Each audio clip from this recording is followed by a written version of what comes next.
What lies in these woods? This awesome story is written by Magicalmbeth. So grab your coffee, sit back, and enjoy the show. Wednesday, November 27th, 1901. I was supposed to go hunting today. I had my satchel packed last night and plenty of spare ammunition waiting by my boots at the door. But when I awoke at dawn today, I couldn't find Duke or Nemo anywhere. When I say that they're the best dogs money can buy, I'm not exaggerating by any margin. So when they didn't come for my call, my curiosity was piqued to say the least, and more accurately, I was worried. I'll be damned if I'm going to lose a small fortune on a couple of beasts. "Herbert," I shouted, my boots echoing on the hardwood as I paced impatiently through the upper floor of the manor. "Herbert, you find my dogs now, or it's your hide." "The dogs are just at the forest, Mr. Percy." "What?" I stopped at the top of the staircase, looking out the bay window over the steep drop of the roof and into the dusty orange tree line where the sun was just starting to rise. There they were, just as Herbert promised, hovering over what looked like an injured doe. They were nuzzling it, lying next to it, keeping it warm. What were two bull mastiffs doing keeping a sick doe warm? "Why are you standing around? Fetch my dogs, now." "Mr. Percy, every time I've gotten near them this morning, they've started baring their fangs, and if you don't mind me saying, I'd like to keep all my fingers. Maybe it's best if you try them." "Maybe it's best if you're out of a job by Christmas," I shouted, stomping down the stairs. I grumbled to myself, making me do the work of a fucking stable hand. I slammed the door behind me as I walked outside into the dewy morning, my breath forming a small, warm cloud that hovered just over my lips as I walked the half-mile to the tree line.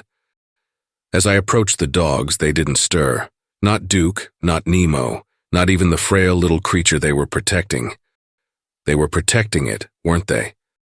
The closer I got, the stranger the lump beneath my dogs began to look.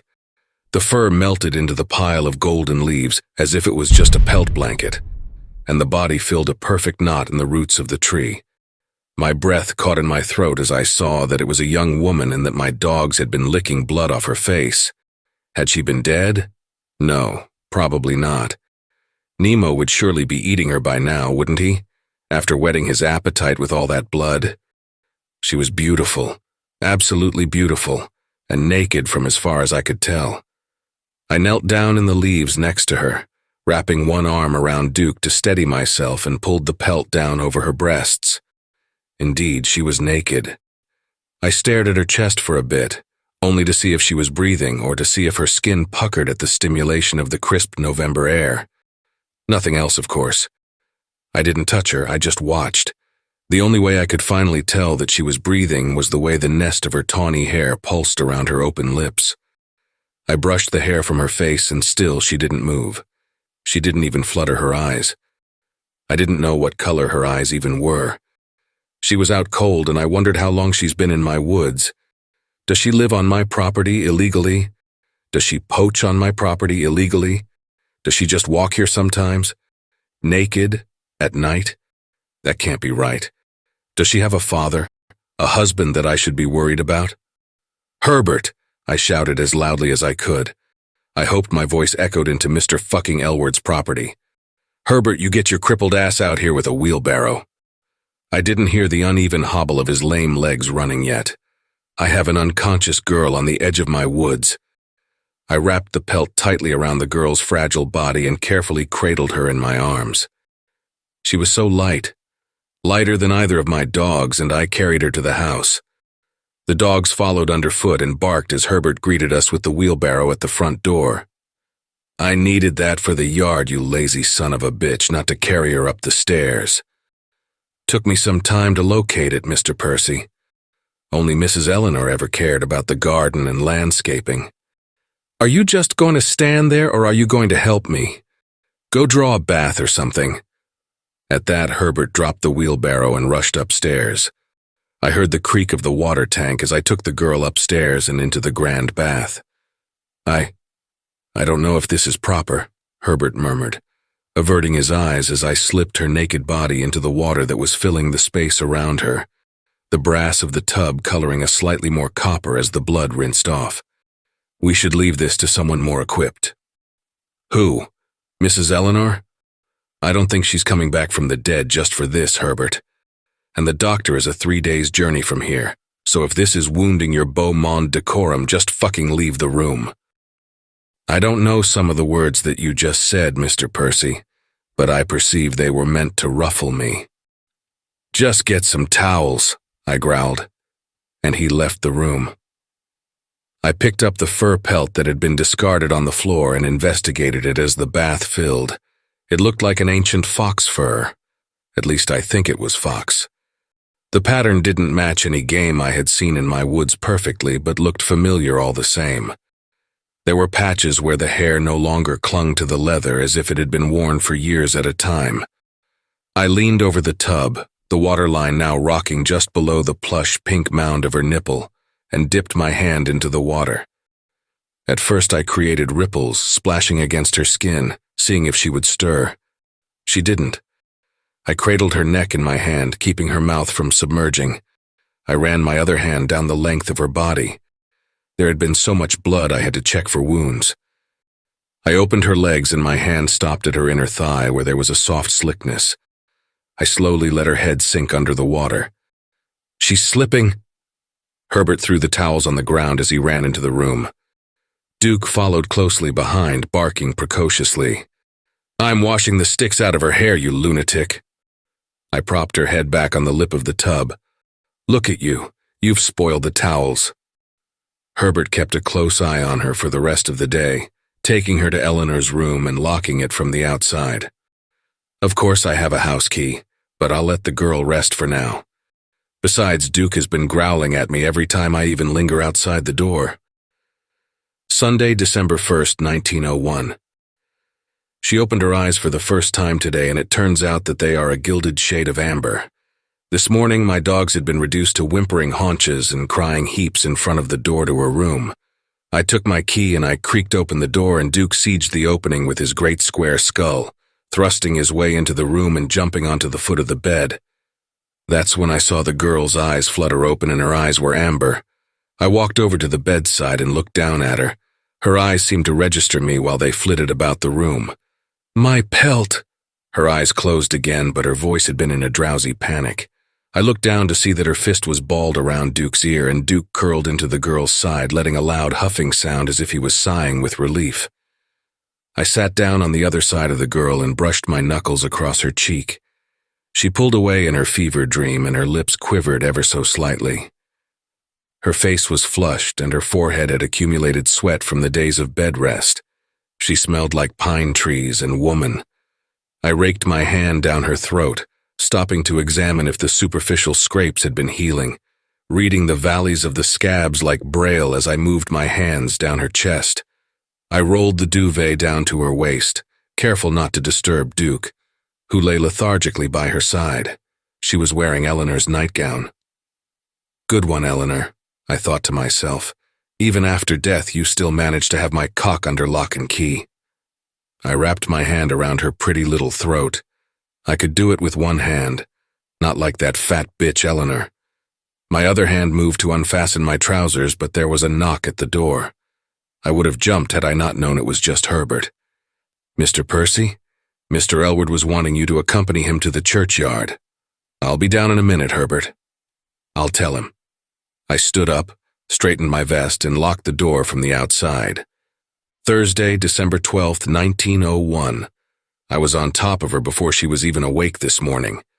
I had gotten into the habit of locking the dogs outside so they didn't try to bite my cock off, slipping in between the sheets and spitting into my hand whether or not she was awake.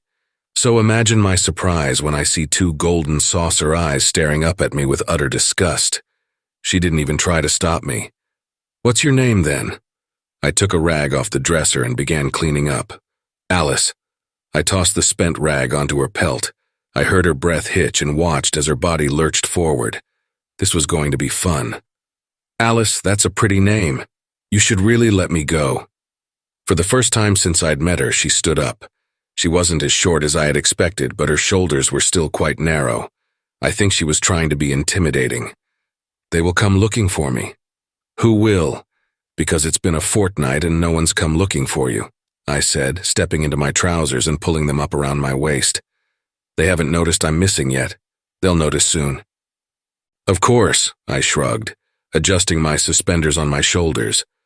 Well, while they're busy noticing, I'm sure as hell enjoying having you around. I took 3 quick steps up to her and smiled, pushing my fingers onto her pillowy lips and in her mouth. Besides, it's not like you're fighting back. I pulled on her tongue like I do to Nemo when he's misbehaving. As I pressed my fingers against her teeth, she recoiled, pulling her head back and lightly pushing my hand away. I can't fight back. Oh, come on. You can do better than that. I mimicked her pawing my hand away. Fight me, I growled. Use your teeth and your claws and fight me. You might even enjoy it. I tried to goad her, but she just stared at me with dead eyes and mumbled to herself. Hell for one night or a lifetime if I fight. I grabbed her by the throat, my fingers overlapping the bruises I've been leaving. What the fuck does that mean? She said nothing. I asked you a question. What the fuck does that mean? I tossed her towards the dresser and her face ricocheted back. I could hear my dogs barking from outside the windows. You should let me go, she smiled, blood trickling onto her teeth in a river from her nose. I promise you nothing good will come if you keep me here. She spat some of the blood onto her palm and wiped it into the balding patches of her pelt. Crazy whore. Tuesday, December 24th, 1901. I'm sitting here, hauled up in my study, evening brandy in hand to ring in Christmas and looking at your portrait. I can't help but think this shit is your fault, Eleanor. You fat cunt. You don't even look pretty in that painting. I paid for a fucking painter from Spain and you still look like a hag. Alice is stranger than I had originally assessed, or at least she's very clever, or there's a conspiracy against me. I don't know really, but I'm looking at you and I can't help but think this is all your fault. Do you know what she said to me, Eleanor? Do you know what she said to me this morning while I was fucking her from behind? She said she could smell the strychnine all over the bed sheets. You understand why that's strange? It's odorless. That's sort of the entire point. So first, she poaches on my land. Then she turns my expensive hunting dogs into fat, lazy lap dogs. And finally, she accuses me of murdering my wife and tells me she can smell the poison. We have a very grateful house guest. Merry Christmas, love. The clock just struck midnight.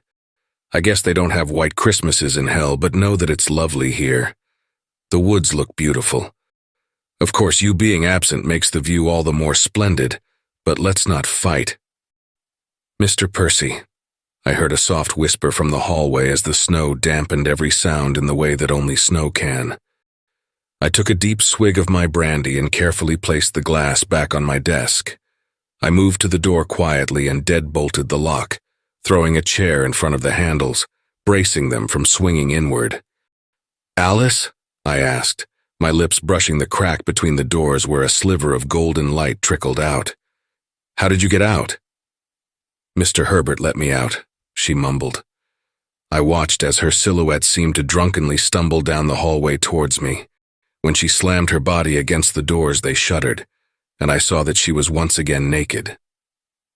It turns out he doesn't like you very much. I laughed, pulling away from the door sharply and pacing back to my brandy. Maybe that's why he used to fuck my wife. I spat the words up at Eleanor's portrait and raised my glass again. Alice whimpered from behind the door as she rolled her body across the wooden surface. Maybe, she cooed, your wife didn't fuck you because she hated you. It might have had nothing to do with another man. Let me guess. I kicked my boots up on my desk in rhythm with the clock striking the final chime of midnight. You can smell that in the bedsheets too? As a matter of fact, I can. I could hear that she was smiling. It was the way her voice stretched. You can't smell hate, I snarled through clenched teeth. And you can't smell strychnine either. The shit never even got onto the bed. I don't know how you know about any of this, but it never touched the bed, I repeated. I hid it with my gunpowder. I waited for a plague to come to this town. I waited for years for people to start dropping from brain fevers and in muscle spasms. Years, I shouted. And do you know what I did? I soaked her pretty little handkerchief in it so when she dried her delicate fucking eyes in church. I stared again at Eleanor's painting, brow quirked in a cocky smile. The same horrible illness befell my poor wife. I took another sip of brandy and I heard my dogs begin to bark downstairs. Of course, I continued, The groundskeeper also fell victim to the same disease. I alone remained healthy. It was a miracle, you understand. I laughed, pouring myself another glass. Another miracle was that Herbert survived the fucking poison. Defiant little prick can't even die right. He lived through it. Sure, he's a little worse for wear now. He's dumb and his legs don't work, but a perfectly timed epidemic isn't an excuse you get to use twice. So I'm stuck with a simple-minded, crippled, cuckolding manservant. At this point, my voice was raised as I was trying to combat the volume of my dogs downstairs. I guess Herbert knows all of this though, right? That's how he told you? That's why you've been tormenting me? I heard a low, throaty giggle and a rhythmic tapping of fingernails on the door. Herbert doesn't know. Like I said, I can smell the strychnine. I paused and turned towards my window. I could hear Duke howling now. We're very intimate with the scent of strychnine, Alice said, scraping her nails against the door. Especially in these woods. The coyotes hunt the hare, so you poison the coyotes. You've been poisoning the meat, Mr. Percy, and I can't say we're very pleased. The hair on the back of my neck began to stand up straight, and my chest felt heavy. I tried to laugh the feeling away. Is this the same we who is supposed to rescue you? Yes. The voice that came from the other side of my study doors was not a voice but a deep, rickety growl. My dogs fell silent and their barks were replaced with what sounded like splintering bones. I jumped up to look out my window and saw shadows moving in the tree line. Shadows silhouetted by a moon recently risen over the snowy horizon. What are you going to do, Mr. Percy? She asked in a gravelly snarl. Are you going to jump out the window? You'll slip and fall. You can't go into the woods. We're all out there. You'd never outrun them on broken ankles. I could hear her pacing on the other side like an animal. You could fight me.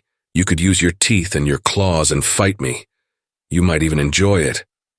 She was mocking me as I had mocked her, and she began throwing her weight into the door. She sounded heavier. You know why I didn't fight back? She asked, clawing through the wood, the door slowly fracturing under the crashing of her body. If I bite you, she said, if I claw you, you'd be one of us. The hallway was still dark, but a crack in the door was forming. She was breaking it down. I caught a glimpse of what looked like her pelt, but remembered she had been naked just moments before. I heard more howling coming from outside. Here I am, in my study, with a portrait of my dead wife watching me. I'm going to die on Christmas, aren't I? I fucking hate Christmas. Of all the ways I thought I was going to die, being mauled by werewolves on Christmas morning was not one of them.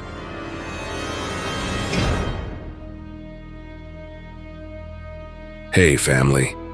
A very big thank you to Magicalmbeth for allowing me to narrate such an awesome tale. Be sure to check out their Creepypasta fandom profile for more of their awesome works. If you would like to support us and make a donation, I'd be very much appreciative. I do have PayPal and a Buy Me a Coffee account. Be sure to also check out our merch store. There are plenty of items and designs to choose from.